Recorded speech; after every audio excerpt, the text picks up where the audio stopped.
Can everyone hear me? Okay.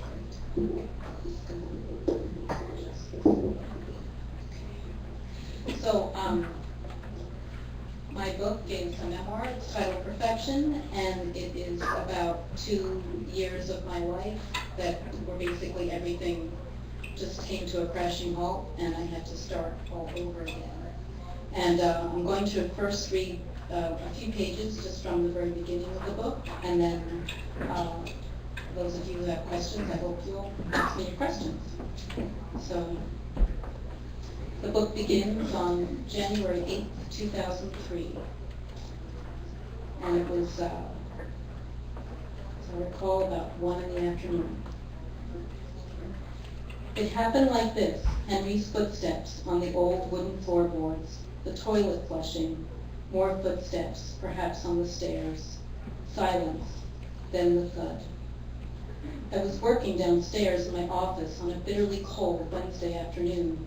My workspace was an enclosed sun porch off our living room, the small paned windows on 3 sides framing a view of the snowy hills across the road. Wrapped in a shawl, wearing fuzzy socks on my chilled feet, I continued studying the project on my computer screen. At 43, I had been a graphic designer for nearly 20 years, a freelancer specializing in cover designs for book publishers. Today's project was a novel about hard-luck cowboys, due yesterday, as always. I stopped fiddling with type design possibilities as I glanced at the computer clock. In an hour, I would have to make a mad dash out to the car to pick up our 6.5-year-old daughter, Liza, just before school let out at 3:10. Henry had been sick in bed all morning. There would be the freezing cold wait in the daily social milling with the other mothers on the school playground, then the quick drive home to finish my work. I'd wear my new sheepskin coat today and feel guilty about its expense on a warmer day. On second thought, the distressed sans serif type worked better with the moody image of a cowboy leaning against a split-rail fence. Suddenly, my brain rewound sharply. It wasn't a package dropped outside by the UPS guy. My office phone rang. Instinctively, I answered. The photographer on the line asked me how I liked the images he had emailed. It wasn't the cats knocking groceries off the kitchen counter. I can't talk now. Something bad is happening. I ended the call abruptly. The rooms were silent as I ran up the stairs, calling for Henry. 2 of our 4 cats skittered out of my way, their nails clawing the wooden treads. The bedroom was empty. I raced back down to the stairs. I found Henry on his back, spread-eagled on the kitchen floor, his head a few inches from the oven broiler. He was still breathing. His body was silhouetted against the sea blue of the painted floorboards. I imagined a police chalk drawing of the outline of a victim at a crime scene. I was overcome with the feeling that I was in the scene and watching the scene on television, an opening sequence of an episode of 6 Feet Under, our favorite show that year. Usually some minor character dies in the first 5 minutes. Henry inhaled a shallow breath, small dribbles of saliva on his curved lips, the skin on his face now sallow and ashen. He exhaled with a feeble sigh. His eyes flickered half open. I spoke to him to let him know that I was there with him, but for once in our life together, he could not speak back. A long, elastic minute stretched out and snapped. Is this when people call 911? Or is Henry going to sit up and tell me to stop fussing, like he did yesterday after he passed out? This must be the same thing. He came in after taking the garbage out and fell flat on the floor. The doctor said all the tests were normal. I called 911. I sat down on the floor next to him, stroking his forehead, watching him breathe. A hissing sound as spittle pulsed between his lips. I wished I had a notepad and pencil. Henry would want me to take notes. The EMS guys will come. They'll check him out. He'll be fine. He'll be telling people about his near death at our next dinner party. The report of my death was an exaggeration, is what he'll say. Everyone will laugh, and I'll feel pathetic for having worried so much. I'm happy to feel pathetic if everything will just please turn out okay. I called 911 again, just to be sure. I called Emily, who lived 5 minutes away and was usually home at 2 in the afternoon. Anna was more reliable. I knew she wouldn't freak out no matter what happened today, but she lived 12 minutes away. Then I called Matthew, Henry's best friend, who lived with his wife in a nearby town. Every minute will make a difference. The EMS guys will come. They'll bring oxygen tanks and defibrillators and IV bags. All will be well. Emily will help me find a babysitter for Liza. Then she'll go with me to the hospital, and we'll get there, and Henry will be awake, smiling and joking as usual. I sat back down next to him on the blue floor, stroking the familiar wrinkles, the scar over one eyelid, the small mole at the crest of one cheek. Inhale, exhale. A blue gauze curtain passed over him. His skin turned to wax. Breathe, I screamed to him. Start breathing now. I pounded him on the chest. He wasn't listening to me. I placed my mouth on his and blew my breath into him. The blue briefly faded into rose like a watercolor wash, but the flush faded back to blue. He was still the man who for 16 years had loved me, driven me crazy, fought with me, fed me, made love with me, made a baby with me, exhaled one last breath, the air I had blown into his lungs. I looked up, distracted by the sound of the sliding porch door, followed by a blast of cold air. The EMS guys had arrived with a gurney and gear and gently hustled me out of the kitchen. Emily followed right after them. That's all of me for now. If any of you have questions, I'd be pleased to answer them. Your first question is probably if I'm okay, and I am okay now. So does anyone have any questions about the book? Yes, okay. You said in your book that you confronted all the women that were female that you had relationships with. Did you do that because you feel like you didn't know him and you try and find out who he really was? That's exactly right, yeah. It was sort of, in a way, many people have compared the book to a detective story, and in a way, that's how I felt when I was in it, that this man died and I thought I knew him, and then I realized after he died that I really only knew a part of him. And so what I was trying to do was to figure out exactly who he was. And that was why I went on this search. I'll tell you though that even after all that, there are still mysteries.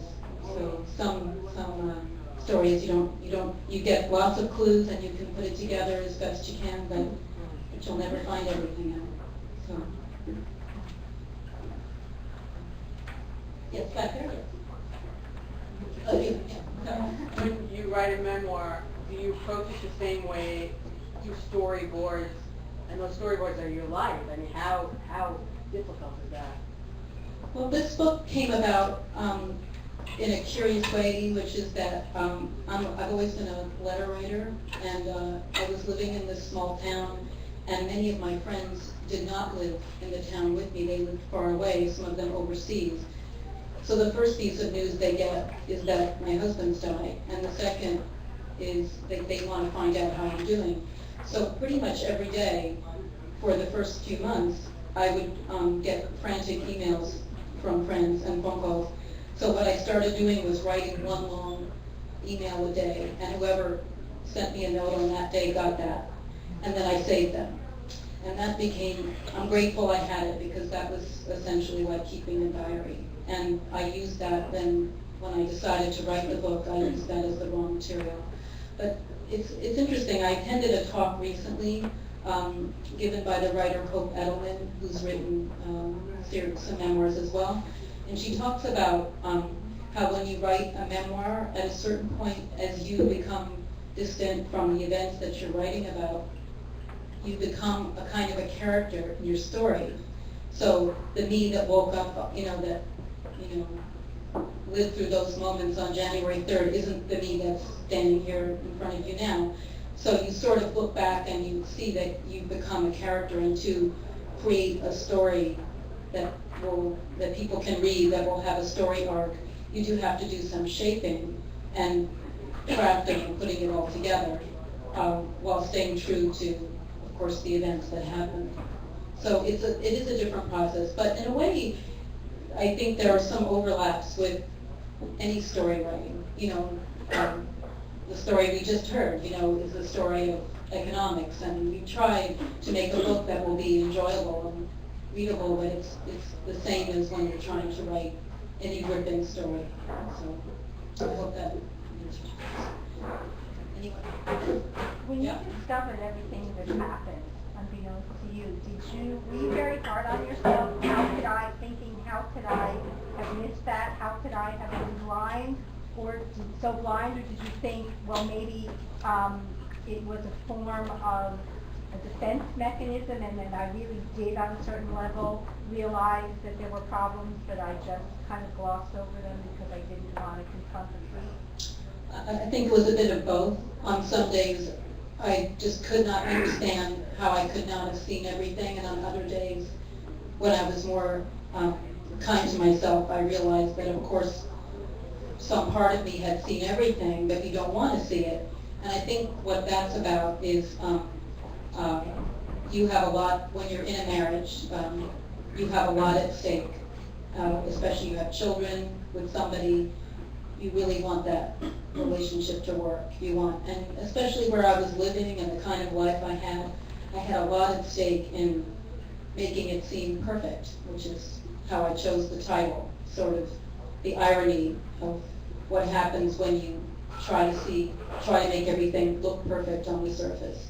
You'll sort of tend to hide all that stuff underneath it that isn't so perfect. So they were really both going on at the same time, depending on what day you got me during that time. But it took quite a long time to sort of come to understand that really, I had to be more gentle and forgiving of myself. But really, in a way, the first person I had to forgive was myself for not seeing. So, yeah. Did you experience any rage against them, and how did you deal with that? Well, in the beginning, of course, that was pretty much all I experienced was just naked rage. At the point when I first found out what had been going on, and I contacted the women, I was, I think, seeing red is the word that people use, and it was really just in a state. And it was, it took a long time for that to pass. Many months for that to pass slowly. I was lucky to have good friends around me and, family to help me get through that period. So I think it's sort of, like there's stages that you go through. And in a way, what happened was that I was going through the stages of grief, and then sort of somewhere in the middle of that process, I found all these things out, and then a whole new process had to start over again. Oh, yes. How did you find out about this other life, and why did you feel the need to pursue and learn so much more about it? Well, I found out about it because there were, on the day after the sudden death that I read to you from the very beginning of the book, there were 6 people who came to the house who to make funeral arrangements, and it was all very innocent. They came over, they looked into his computer, which was still running, obviously. No one, he left it on, as people often do. And they were just going in to find his contact list so that they could call people up to tell them that he died. And while they were doing this, he had AOL, you've got mail starts popping up. They opened the emails because they thought they might be work-related and realized almost immediately that something of a very different nature was going on. So they started looking around on his desktop, and they saw that there were actually these folders sitting right on the desktop with everything in it. It was all the correspondence. He actually sort of organized it. It was almost like he wanted to be found out. It was all sitting there in sort of little labeled folders. And so these 6 people knew what had happened, and they had to keep, they didn't think they should tell me right away, so they kept it secret. And it was one of these 6 people who eventually told me when it just sort of happened in an organic way. So that was your first question. Why did I feel like I needed to pursue it? I think that's maybe me. I'm just one of those kind of people. I like to get to the bottom of things. And I think having having had the wool pulled over my eyes, I felt that I could not make a new life for myself without finding out what the life was that I had been living before. I thought, how am I going to go on? Where am I going to start? You know, I have to start from zero, and I have to figure out to the best that I can, what really happened here. So that was why I did it. Not everyone might, but some people might want to be more on the phone. Yes? When would you let your daughter read it, and what impact would it have on her? My daughter and I had our first conversation about this book. I would never have published it, actually, without talking to her. She's now 13. She's read most of it. We had our first conversations about it when I made a decision to publish, to work on the story and publish it, and I talked to her about it at that time. She was 11 at that time. A lot of people might think that's very young, but I would say that my daughter is a particular kind of kid, and we had a particular kind of relationship because of what had happened to us. For a few years, it was just the two of us, kind of alone in the world, and we were very close, and we pretty much shared everything. So I felt that it was the right thing to do. She says she says she's very proud of me, and has been really supportive. So. Anyone else have questions? Yes? What are you working on now? I'm actually working on a novel. Yeah. So I'm happy to report that my life is very conflict-free. Therefore, there will hopefully be no sequels. Yeah. Anyone else? Yes, way back then. How does this experience inform your view of men and, and your relationship, going forward, and what you're going to tell your daughter? Your daughter's 13. What are you telling her about men? Well, I was very fortunate that I was pretty grim and grumpy, as you can imagine, for a while, and had a very dark view about relationships. As time went on, I actually met somebody. We live together now. We're very happy, and he's very much on board as dad. And I think I was very lucky. He was a man he's a really good and decent guy, and he really wanted to have a kid. I said, "Here's my kid," and so sort of instant dad. And it didn't happen all obviously quite so neatly, but we formed a new family. We're sort of a quirky little family, but it's so I think that in the end, my daughter has seen both. I think she's seen. She has a very good memory, so she certainly remembers the time when her father was alive and we fought a lot, and it wasn't always so easy. And then now she sees, I'm very happy to report, a very different kind of relationship that we've developed in the last few years. So I say she's probably pretty lucky and has a pretty good model going forward. So. Anything else? Yeah? Anyone else? Looking someone? Okay. There's someone in the back there, or I can't see? Sorry. Okay, then I guess that's it.